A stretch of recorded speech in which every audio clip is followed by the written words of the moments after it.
ఇద్దరు స్నేహితులు ఉండేవారంట. ఆ ఇద్దరు స్నేహితులలో చిన్నప్పటి నుంచి ప్రాణ స్నేహితులు అంట వారు. ఆ ఇద్దరు ప్రాణ స్నేహితులు ఏం చేసేవారంట, ఒకడేమో పట్టణంలో స్థిరపడ్డాడు, రెండో వాడేమో పల్లెటూరులోనే ఉన్నాడు. పల్లెటూరులోనే ఉంటూ దేవుని యందు భయభక్తులు కలిగి ప్రార్థనలో, వాక్యంలో, ఆరాధనలో, పాటలలో బాగా దేవుడికి దగ్గరైపోయాడంట. దేవుణ్ణి సంపాదించుకున్నాడంట.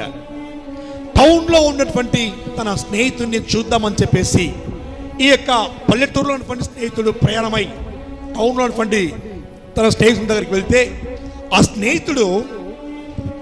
స్నేహితుడు కారులో ఇతన్ని ఎక్కించుకొని తీసుకొని పోతుండంట. తీసుకొని పోతూ కారు మధ్యలో ఆపి ఆ స్నేహితునితో చెబుతుండంట, రేయ్, ఆ బిల్డింగ్ చూసావా, అది నాదే. ఈ బిల్డింగ్ చూసావా, ఈ కాంప్లెక్స్, ఇది నాదే. అదిగో అదిగో ఎదురుగా కనబడుతున్నటువంటి ఆ హోటల్ చూసావా, అది నాదే. మనం ఇందాక కారులో ఎక్కేటప్పుడు ఒక కారు మనం షెల్టర్ తీసుకొని వచ్చాను చూడు, ఆ కంపెనీ, అది నాదే. మొత్తము నలుదిక్కులు నేను సంపాదించుకున్నాను తెలుసా.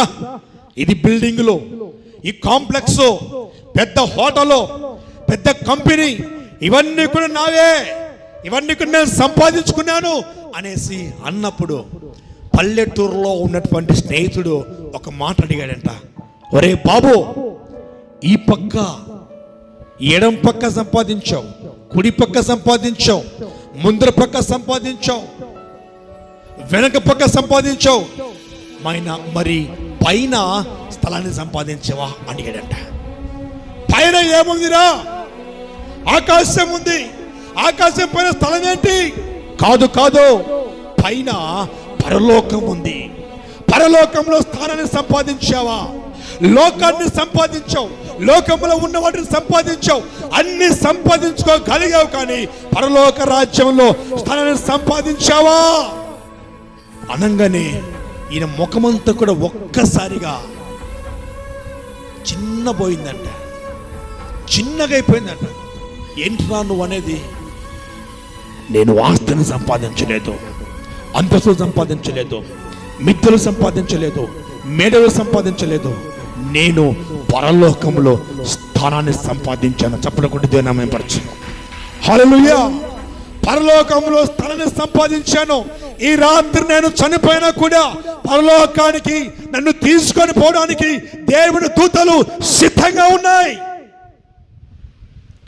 పరలోక రాజ్యంలో నేను స్థానాన్ని సంపాదించుకున్నాను అని ఆ యవనస్తులు చెప్పేసరికి ఒక్కసారిగా, అయ్యా, ఇవన్నీ కూడా వ్యర్థమా? అవును, నువ్వు చనిపోయిన తర్వాత పరలోక రాజ్యంలో నీకు స్థానం ఉంటుంది అని చెప్పంగానే ఒక్కసారిగా దేవుడి గురించి తెలుసుకొని మారు మనస్సు పొంది రక్షణ పొంది ఆయన సంపాదించిన యావత్తు కూడా వ్యర్థముగా ఎంచుకొని దేవుని కొరకు జీవించడం ప్రారంభించాడంట. Praise the Lord. హల్లెలూయా.